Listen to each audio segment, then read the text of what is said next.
اگر دنیا کے نقشے پر نظر ڈالیں تو پاکستان تقریباً دنیا کے سینٹر میں واقع ہے، جس کے جنوب میں بحیرہ عرب، مشرق میں بھارت، شمال میں معدنی وسائل سے مالا مال وسطی ایشیائی ریاستیں، شمال مغرب میں افغانستان، چین اور مغرب میں ایران واقع ہے۔ اس لحاظ سے پاکستان کی جیو پولیٹیکل اہمیت اور بھی بڑھ جاتی ہے۔ اس اہمیت کے پیش نظر عالمی طاقتوں کی نگاہیں پاکستان پر لگی ہوئی ہیں۔ عالمی استعمار جہاں پاکستان کو توڑنے کی بات کرتے ہیں تو مین اسٹریم میڈیا کے ذریعے نئے پولیٹیکل میپ جاری کیے جاتے ہیں۔ Well, the anti-American sentiment in Pakistan is widespread, and now adding fuel to the fire is a map that has surfaced that shows a fragmented Pakistan. The map, which was published by a former U.S. Army Lieutenant Colonel named Ralph Peters in the American Military Journal in 2006, shows Pakistan sans Balochistan and its federally administered tribal areas. As you can see there, while a major chunk of Pakistan's west and northwest has been made part of Afghanistan, Balochistan has been depicted as a free state.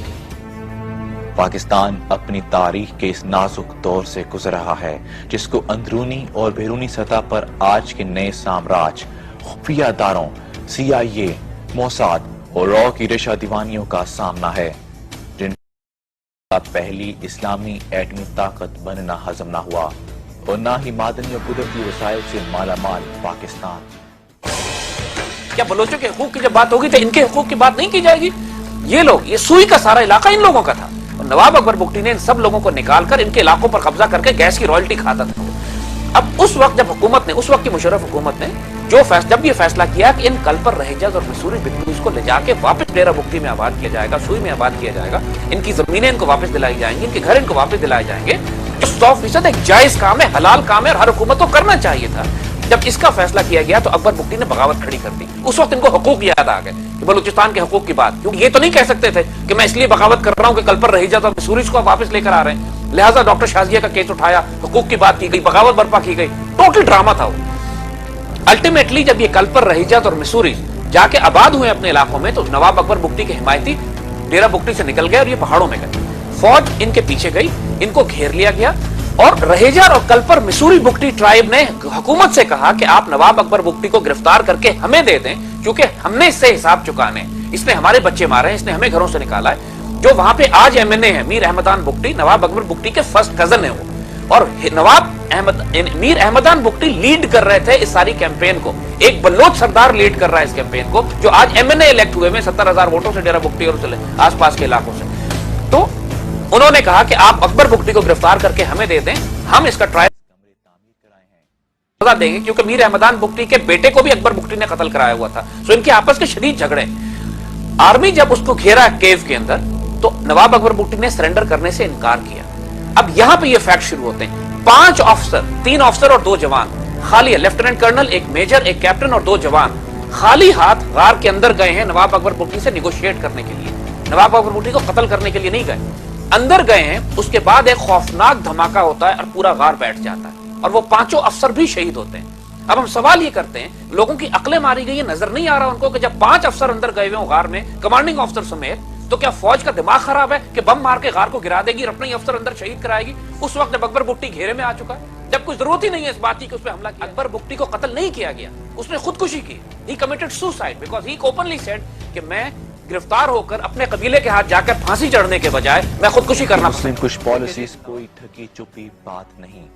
ایک report کے مطابق اسلام آباد میں پہلے ہی 750 امریکی marines موجود ہیں، جبکہ پاکستان نے امریکہ کو صرف 350 فوجی رکھنے کی اجازت دی تھی۔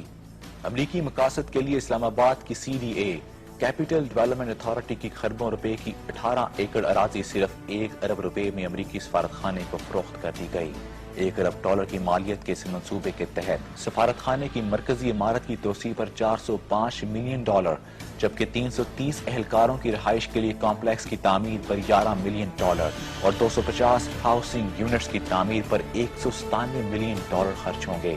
واضح رہے کہ اگر امریکہ اپنا سفارت خانہ تعمیر کر لیتا ہے تو یہ دنیا کا سب سے بڑا سفارت خانہ ہوگا، اور اس سے بھی تشویشناک بات یہ ہے کہ پاکستانی حکومت پر یہ دباؤ ڈالا جا رہا ہے کہ امریکی میرینز کو لے جانے والی ٹائم کو آرمڈ پرسنل کیریئرز کی بھی اجازت دی جائے، جو کہ ایک طرح کا منی ٹینک ہے۔ Well, I think any increase in embassy staff, I think anywhere around the world usually indicates that powers are trying to gain influence, trying to develop agents, and generally undertaking clandestine operations, and I'm sure that's true in Pakistan as elsewhere. But I think to understand the motives behind that, ultimately this is a result of US policy in the region having destabilized the whole area, and Pakistan in particular. American जो जिस तरह अपनी embassy को expand करना चाह रहे हैं, इस वक्त भी अमेरिकन एम्बेसी में सैकड़ों ऐसे मरीन्स मौजूद हैं कि जिनका कोई रिकॉर्ड ना हमारे फॉरेन ऑफिस के पास है, ना आर्मी के पास है, ना आईएसआई को पता है, ना एमआई को पता है। और अमेरिकन मिलिट्री कोऑपरेशन के नाम पर इन फौजियों को जो अफगानिस्तान के नाम पर लेकर आते हैं, इनको पहले रखते यहाँ पर है, और इतनी भारी तादाद में, we don't know what they are doing. ये भी हमें मालूम है कि ये इंतहाई top secret electronic intelligence network यहाँ पे कायम कर रहे हैं, जिसके बाद इस्लामाबाद की कोई भी इलेक्ट्रॉनिक कम्युनिकेशन सिक्योरिटी सब कुछ ये मुझे बकरा बना रहे हैं शायद। बहरहाल मैंने फिर भी हिम्मत नहीं आया, मैंने कहा जी ऐसे है कि हमें कम से कम कौमी ग्रिड से बिजली दे दें। और पता वो कितना दूर है, मैंने कहा जी कश्मीर तक है, गुड्डू से कितना फासला है, मैंने कहा 30 मील पर सुई है, 30 मील से सुई है कि डेरा बुकटी है, 60 मील बनते हैं। मिस्टर आपका ये भी हो गया, और बोलो क्या चाहिए।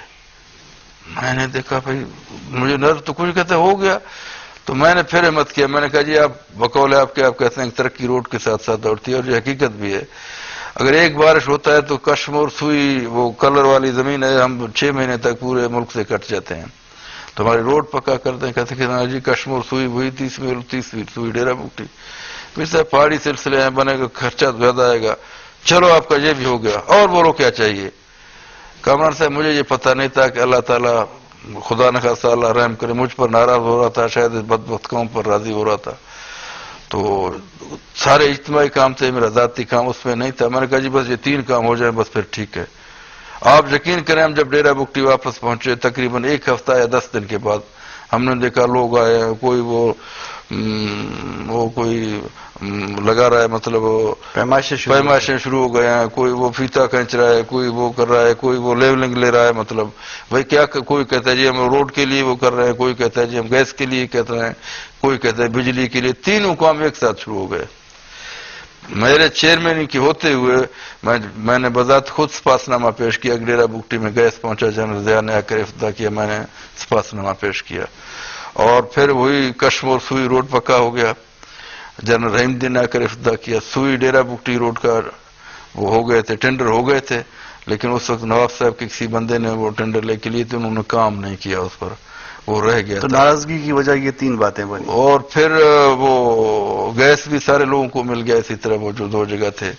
और इस दौरान में मैंने बड़े कोशिश करके डेरा बुकटी को अलहदा डिस्ट्रिक्ट का दर्जा दिलवाया।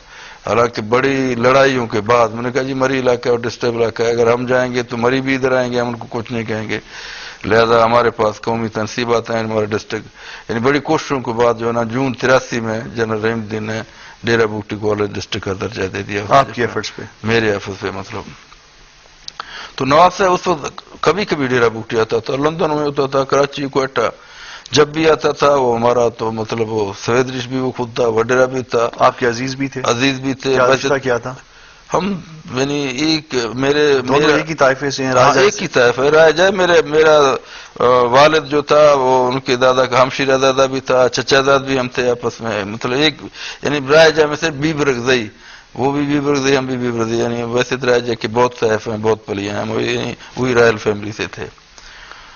तो जब मैं गया मिलने के लिए तो इसमें डिस्ट्रिक्ट भी बन गया था। डिस्ट्रिक्ट के लिए नवाब साहब ने बड़ा एक बयान दिया था उस वक्त, ये खामखा फजूल खर्ची है वगैरह वगैरह है। उन दिनों में जंग में जी अब्दुल कादिर हसन अपने वो लिखता था, कॉलम लिखता था, मुझे अच्छी तरह याद है, उसने अपने कॉलम में लिखा था कि एक सरदार की फरियाद, कि यानी वो डिस्ट्रिक्ट बनने से वो इतना खायफ हो गया कि वो इस बात को पसंद नहीं कर रहे हैं। हमारा तो ख्याल था भाई इसमें बेहतरी हो रहा है, कोई इसमें नहीं था। जब नवाब साहब आया, हमसे मिलने के लिए गए, हाल वाल के लिए गए, तो उसने मुझे बोला कि हाँ मेरे साहब आपने क्या काम किया है। मैंने तो बड़े फखरिया कहा, मैंने कहा जी हमारे पास कोई बजट भी नहीं था, कुछ नहीं था इतना, ये मनशा इज्दी से रब की फजल से सब कुछ हुआ, गैस मिला लोगों को, बिजली आ गया, रोड पक्का हो गया, सबसे बड़ी बात यह हमारा जिला जुदा हो गया, डिस्ट्रिक्ट हेडक्वार्टर भी जहाँ मौजूद है। तो नवाब साहब ने कहा कि तुमने ये अच्छा नहीं किया, ہماری انفرادیت کو تم نے خراب کر دیا ہے. تو میں حیران ہو گیا ہوں کہ انفرادی کہاں سے ہے، کیونکہ میری علم بھی اتنی نہیں تھی، نالج کہ یہ کہ مطلب تشخص سے انفرادی مطلب. تو خود اس نے بات بڑھایا کہ پہلے میرے گھر میں صرف بجلی کی روشنی ہوتی تھی یا وہ گیس کی شف ہوتی تھی، لوگ اس کو عجوبہ سمجھتے تھے. تم نے ہر کمینے کے گھر میں مطلب بجلی پہنچا دیا، گیس پہنچا دیا، اور مطلب تو ہماری جو ہے وہ انفرادیت کو تم نے اپنا ہوتے ہوئے تم نے ختم کر دیا. تو میں نے دیکھا کہ بھائی کہتے ہیں وہ امیر شہر کو ضد ہے کہ غریب کی کاٹھی میں چاندنی بھی نہ ہو. تو نواز صاحب نے تھوڑا وہ مونچھوں کو بھی تاؤ دیا. میں نے دیکھا بس اس کے سے واقعات بھائی میں نے کہا بس ابھی مارے. نواز صاحب نے اپنے جتنی وہ توپیں تھیں ہمارے طرف وہ رخ کر دیا ہے مطلب. حالانکہ ہمارے گھر نواز صاحب کے گھر ویسے بھی قریب تھے، اور پھر کل پر پہلے نکلے اس علاقے سے، پھر اس کے بعد آپ کی بات. جی ہاں، ایف سی کا قلعہ بالکل گزوں کے فاصلے پر تھا. یعنی یہ ہم rocket launcher, anti aircraft چلتے رہے، کوئی حکومت نے مداخلت نہیں کی، کچھ بھی نہیں کیا. آخرکار مجبوراً وہ 11 جون کو نکلے تھے، 14 جولائی وہ پشاور چلے گئے. ہم مائگریشن کر کے وہاں بیکڑ میں جو ڈیرہ بگٹی ڈسٹرکٹ میں تحصیل پھیلا وہ سب تحصیل بیکڑ، میر غلام قادر خان جو ہمارا ساتھی تھا، ہم ادھر چلے گئے چونکہ وہ 70 میل نواز صاحب سے دور تھا. مگر اس میں کہتے ہیں کہ آپ کو نکلنے کا راستہ باقاعدہ حکومت نے دیا اور اسلحہ اور پیسے مہیا کیے. کیا راستہ انہوں نے دیا، بلکہ نواز صاحب کے بندوں نے تو راستہ روکا تھا. یہ ضرور تھا کہ اس وقت ایس سی کی پروٹیکشن ہمارے سے اختلاف ہے. ہم دیکھیں وہ لوگ کہتے ہیں جی آزاد بلوچستان. ابھی آپ اندازہ کریں خدا نخواستہ اگر بلوچستان آزاد ہو تو اس کی نمائندگی کون کرے گا؟ یہ 3 سردار ایک دوسرے کے پیچھے چلنے کے لیے تیار نہیں ہے. نہ خیر پر نہ مری بگٹی کے پیچھے چلے گا، نہ بگٹی مری کے پیچھے، نہ مینگل کسی کے پیچھے. تو ایک اور خانہ جنگی شروع ہو جائے گا. اس کا فائدہ کس کو ہوگا؟ تو ہم یعنی پاکستان کے اندر رہتے ہوئے ہم کہتے ہیں جو حقوق ہیں وہ ملنے چاہیے. ابھی لوگوں کو اس طرح تنگ کیا جا رہا ہے کہ وہاں آب نوشی کے 80 لاکھ کے آب نوشی کی اسکیم بنے ہوئے تھے. وہ ہمارے سرداروں نے وہ پائپ لائن سارے توڑ دیے، ٹینکیاں توڑ دیے، لوگوں کی تنخواہیں بند کی. ابھی لوگ پیاس اور بھوک سے مجبور ہو کر انہوں نے وہاں سے مائگریشن ہو کر سندھ اور پنجاب جا رہے ہیں، وہاں علاقہ چھوڑ دیا ہے. پورا ڈیرہ بگٹی علاقہ اگر یہ سلسلہ چلا تو تقریباً 2-3 مہینے کے بعد وہاں مطلب کوئی شاید آپ کو چند ایک کے ساتھ کوئی بندہ نظر. جہاں تک تعلق ہے یہ صرف اور صرف ان کی خرابی ہونے کی وجہ مری بگٹی ہے. اگر مری بگٹی کو کنٹرول کیا جائے اور مری بگٹی میں امن ہو جائے تو بلوچستان میں کہیں کچھ نہیں ہوگا. اور یہ جتنا بھی بلوچستان میں ہو رہا ہے، باقی اگر وہ لوگ ہیں وہ چلو ایک جلوس نکالتے ہیں، ایک پریس کانفرنس کرتے ہیں، ایک جو ہے نا زیادہ وہ ریلی نکالتے ہیں، کوئی گولی نہیں چلاتا ہے. یہی لوگ ہیں. اس وقت نیو کان بھی کوئٹہ میں بنا ہوا ہے، اور نواز صاحب جس وقت چیف منسٹر تھا اس وقت اس نے اپنے مطلب پسند کے بندے وہاں مطلب رکھے ہیں. اس وقت آپ کے سیکٹری جو کوئٹہ سیکٹریٹ ہے ادھر بھی وہ بگٹی کام کر رہے ہیں، یونیورسٹی میں بھی وہ بگٹی کام کر رہے ہیں، باقی جگہوں میں بھی کام کر رہے ہیں. جی بگٹی اور وہ نیو کان والے مری جتنے وہ خرابی ہو رہے ہیں وہ کر رہے ہیں. جس وقت گوادر میں یہ بندے جا رہے تھے، ہم اس وقت ملتان میں تھے، ہم نے اس وقت بتایا جی وہ 25 بندے مسلح ہو کر گوادر کے لیے جا رہے ہیں. وہ سب کو پتا تھا تو لیکن انہوں نے کچھ نہیں کیا.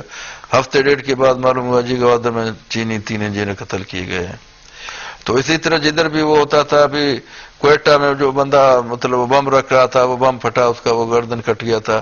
پہلے تو کراچی، لاہور، اچرا میں جو بم پھٹے تھے تو انہوں نے کہا جی پتہ نہیں کون ہے. ہم بتاتے تھے جی، وہ کہتے جی آپ لوگ تو شاید ان کی اختلاف آتا ہے آپ لوگوں کی اس لیے نام لے رہے ہیں. تو وہ بندہ جو مارا گیا ہمیں معلوم ہوا تھا، ہم تو کیونکہ ہمارے لوگ تو وہاں بیٹھے ہوئے تھے، ہمیں پتہ ہے ابھی فلانا گھر میں جو ہے نا ابھی وہ عورتوں نے بین کرنا شروع کر دیا. بھائی کون ہے؟ بھائی فلانا بندہ ہے، اسکول ماسٹر بھی تھا وہ، اور وہ بندہ جو ہے نا ادھر بم رکھتے ہوئے مارا گیا. قوم مراسی ہے. تو ہم نے بتایا بھائی جاؤ پتہ کرو کہ یہ بندہ فلانا بندہ ہے. وہ اسی طرح وہ بندہ ظاہر بھی ہو گیا. پھر سر یہ واقعی کو بیرونی طاقتیں ہیں جو آپ کو وہاں پہ امن کے ساتھ، اتحاد کے ساتھ نہیں رہنے دے رہی؟ یہ کسی سے ڈکی چھپی نہیں ہے. اگر کوئی نام نہ لینا چاہے تو اور بات ہے. ایک بات تو یہ ہے کہ بھارت نے کبھی ہمیں دل سے تسلیم نہیں کیا. انڈیا انوالو ہے. انڈیا کے جتنے جہاں افغانستان میں جو سفارتکار بیٹھے ہوئے ہیں، جتنے انہوں نے وہ کھولے ہوئے ہیں، وہ سارے اس چیز میں انوالو ہیں. اور دوسرا میں یہ بھی بتانا چاہوں کہ ہمارے دوست نواز دشمن جیسے کہ मतलब दुरानी साहब ने नहीं कहा, मैं बता रहा हूँ कि अमेरिका जी इन साजिश में शामिल है, सब कुछ में अमेरिका और इंडिया वो वहाँ पे अमन नहीं होने दे रहा। इन दोनों को क्या फायदा होगा अगर इन दोनों का ये फायदा है कि अमेरिका का ये ख्याल है कि चाइना इधर घुस के ना आ जाए, क्योंकि चाइना के इंजीनियरों को जब मारा जाता है तो उनकी आशीर्वाद से मारा जा रहा है। और आपके जो वहाँ बलोच अफगानिस्तान में बैठे हुए हैं उनको भी जी अमेरिका और इंडिया उनको सपोर्ट कर रहे हैं। ये तो कोई ढकी छुपी बात नहीं है, सबको मालूम है। और कोई जबान के नीचे रखे या कोई खोल करके, आपको भी पता है, सदर को भी पता है, एक चरवाहा को भी पता है जहाँ वो पहाड़ों में माल चरा रहा है, तो उसमें छुपाने की तो कोई बात है नहीं। लेकिन भुट्टी साहब ये देखिए, जब वहां पे थोड़े से हालात खराब होते हैं, पंजाबियों को कत्ल कर दिया जाता है, वहां उनके घर जला दिए जाते हैं, उसके अलावा उनकी अमलाक पे अटैक किया जाता है, क्या ये इंडिया करवा रहा है या अमेरिका करवा रहा है? जबकि उसके मुकाबले में बलोच जो पंजाब में है, सिंध में है, सूबा सरहद में, वो बिल्कुल अमन के साथ हैं, वो यहाँ पे रह भी रहे हैं, उनके वो इलेक्शंस में भी हिस्सा लेते हैं, असम्बलियों में भी बैठे हुए हैं। यहाँ पे किसी बलोच के ऊपर ना हमला किया जाता है, ना उसके साथ नफरत की जाती है। वहां पे क्यों होता है? ये भी एक साजिश है। उनको बताया, सादा लोग जो अवाम है उनको बताया जाता है कि भाई आपको लूटने वाला पंजाब है, चूंकि पंजाब में फौज की अक्सरियत भी पंजाब का है, एस्टेब्लिशमेंट भी अक्सरियत पंजाब का है, पंजाब के अवाम का इसमें कोई कसूर नहीं है। ये कौन साजिश कर रहा है जी? वो बार बार आप भी नाम ले रहे हैं साजिश का, कि वो जो सादे बलोच हैं, कौन उनको इनके खिलाफ उनके साथ साजिश कर रहा है कि आप पंजाब के ऊपर अटैक करें या पंजाब को बुरा कहें? ये मैंने कुछ नाम तो लिए भी थे, और तीसरा आप सरदारों को भी शामिल कर दें। ये 3 ग्रुप जो पाकिस्तानी पार्लियामेंट्री कमेटी एक बनाई गई कि जो बलूचिस्तान के इशू पे बात करने के लिए गई, उस कमेटी ने जिक्र तक नहीं किया कि रहेजा, कलपर और मसूरी जो 70,000 निकाले चले गए हैं उनके बारे में क्या किया जाए। और यकतरफा बात की जाती है नवाब अकबर बुगटी को सपोर्ट फेवर करने के बारे में कि सारी डिमांड्स मान ले जो ये कह रहे हैं, प्रोविंशियल ऑटोनॉमी से लेकर करोड़ों अरबों रुपए भी इनको रॉयल्टी और राइट्स जो दिए जाते। और इस रिपोर्ट के पहले सफे पे जो पार्लियामेंट्री कमेटी के हेड थे चौधरी शुजात साहब, उनका बेशक उनका बहुत एहतराम करते हैं, लेकिन यहां पर हम सख्त इख्तलाफ करते हैं इस बात से कि उन्होंने रिपोर्ट में यह लिखा है कि नवाब अकबर बुगटी ने मेरे बाप पर बड़े एहसानात किए थे, तो मैं उन एहसानात का बदला उतारने के लिए अब ये रिपोर्ट लिख रहा हूं। यानी बाबा, आप पाकिस्तान के इंटरेस्ट में बात करेंगे या अपने वालिदैन के एहसानात उतारने के लिए अकबर बुगटी को फेवर करेंगे, चाहे वो जालिम क्यों ना हो। और दूसरी तरफ इस रिपोर्ट को छपवाती है जर्मन थिंक टैंक है। यानी हैरान इस बात पे हैं कि पाकिस्तान की एक कॉन्फिडेंशियल रिपोर्ट बनती है या ऐसी रिपोर्ट बनती है कि जिसका ताल्लुक पाकिस्तान के दाखिली मामलात के साथ है, उसको एक German think tank Hanns Seidel Foundation क्यों छपा रही है? क्या पाकिस्तान गवर्नमेंट के पास वसाइल खत्म हो गए कि 40 सफे की रिपोर्ट नहीं छाप सकते? क्या जर्मन रिपोर्ट जो छपवा रहे हैं तो इन्फ्लुएंस कितना कर रहे हैं कि इसमें क्या क्या डाला जाए और क्या क्या पॉइंट्स इसमें दाखिल किए जाए, और कितनी रिपोर्ट उनके स्टाफ ने लिखी है और कितनी रिपोर्ट है कि जो उनके यहाँ टाइप की गई है, और कौन कौन से अल्फाज हैं, पेजेस हैं जो उन्होंने दाखिल किए हैं जब वो फंडिंग कर रहे हैं इस रिपोर्ट को छपवाने के लिए। यानी दुनिया की कौन सा मुल्क है कि जो अपनी सरकारी रिपोर्टें गैर मुल्की थिंक टैंक। अमेरिकन मरीन्स को बलूचिस्तान और मकरान के साहिल पर लैंड करने की इजाजत दे दी गई है, ये बात हम आपको साफ बता रहे हैं। और ये माजी में भी मुशर्रफ दौर में एक छोटी लैंडिंग कर चुके हैं, उस वक्त भी मुशर्रफ ने इनको इजाजत दी थी, छोटे टैंक लेकर आए थे और मरीज ने लैंडिंग की, एम्फीबियस लैंडिंग की। अब तो खुल्लम खुल्ला है, अब तो पूरा डिवीजन लैंड करेगा। और ये जाहिरन नाम इसको एंटी नार्कोटिक्स एक्सरसाइज का दे रहे हैं, जैसे भंगी पकड़ने के लिए, ड्रग एडिक्ट और चरसी पकड़ने के लिए इनको पूरा अमेरिकन डिवीजन लैंड करना है बलूचिस्तान के साहिल पे। उन नक्शों को भी ध्यान में रखिए कि जिसके मुताबिक ये बलूचिस्तान को तोड़कर एक आजाद इंडिपेंडेंट बलूचिस्तान बनाना चाहते हैं, जैसे कुर्दिस्तान को ये अलग करना चाह रहे हैं। इराक का हाल हम देख चुके हैं, इराक को उन्होंने प्रैक्टिकली 4 हिस्सों में तोड़ दिया, यानी इन्होंने सुन्नी इलाका बिल्कुल अलग कर दिया है और साउथ का जुनूब का इन्होंने शिया इलाका अलग, अरब शिया स्टेट बनाने की बात कर रहे हैं। शुमाल में कुर्दिस्तान तो practically they have taken over. वहां पे इस्राएली एडवाइजर्स हैं, इस्राएली मिलिट्री के लोग मौजूद हैं, और वहां पे खास तौर पे जो इंटरेस्ट अमेरिकन और इस्राएली से कुर्दिस्तान का ये है कि यहां से ये एक तरफ ईरान के साथ प्रॉब्लम क्रिएट कर सकते हैं, ईरान के सुन्नी रीजन में, क्योंकि कुर्दिस्तान जो ईरान का है वो भी सुन्नी है और ईरान का जो बलूचिस्तान है ये भी सुन्नी है। लिहाजा अफगानिस्तान में बैठ के ये जुंदुल्ला क्रिएट करके ईरानी सुन्नी बलूचिस्तान में बगावत कर रहे हैं। पाकिस्तान के अंदर चूंकि बलूचिस्तान में रिलीजियस कार्ड नहीं चलता है इनका, तो लिहाजा यहाँ पे सब nationalist Marxist group Balochistan liberation army जो प्राइमरीली सोवियत रशियन एसेट्स थे।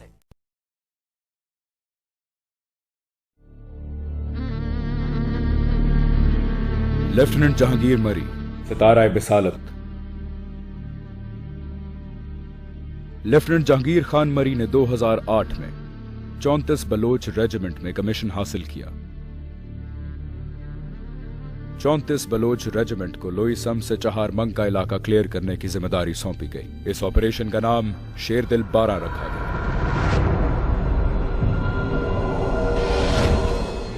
लेफ्टिनेंट जहांगीर मरी ब्रावो कंपनी की हरावल प्लाटून की कमांड कर रहे थे।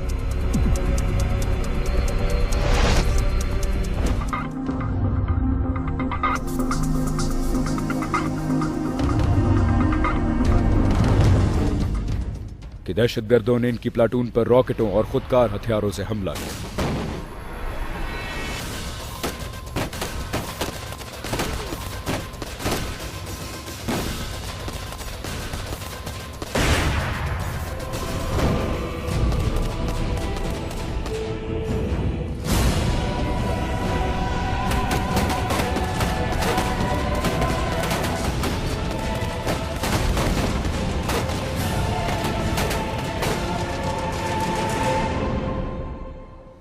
इस नौजवान ऑफिसर ने जहानत और चाबुकदस्ती का मुजाहरा करते हुए जल्द ही सूरत हाल पर काबू पा लिया, मगर अब ये यहां अपनी पोजीशन मुस्तहकम करने की कोशिश में थी कि दहशतगर्दों ने करीब की पहाड़ी इलाके से ब्रावो कंपनी पर फायर खोल दिया।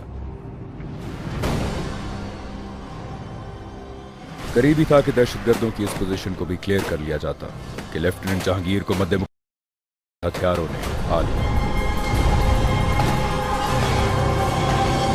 वो सीने और गर्दन में गोलियां लगने से शदीद जख्मी हो गए। लेफ्टिनेंट जहांगीर ने जख्मों की ताब ना लाते हुए अपनी जान जाने आफरीन के सुपुर्द कर दी।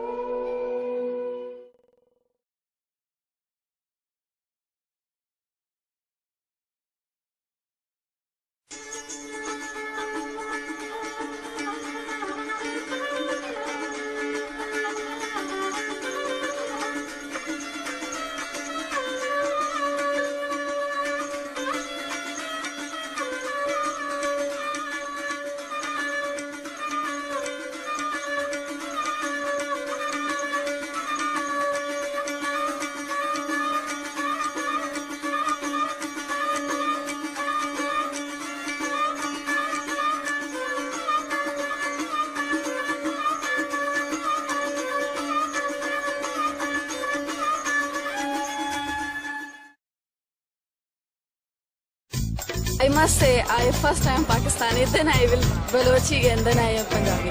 मैं सिर्फ इतना देखना चाहती हूँ कि जो रूल मेरे लिए बना दिए गए हैं मैं उनको फॉलो करके एक बेहतरीन शहरी बन सकूँ और एक अच्छे शहरी के नाम से जानी जा सकूँ. I want to become the doctor in army. I don't want a simple doctor. I want to become army doctor. I like that.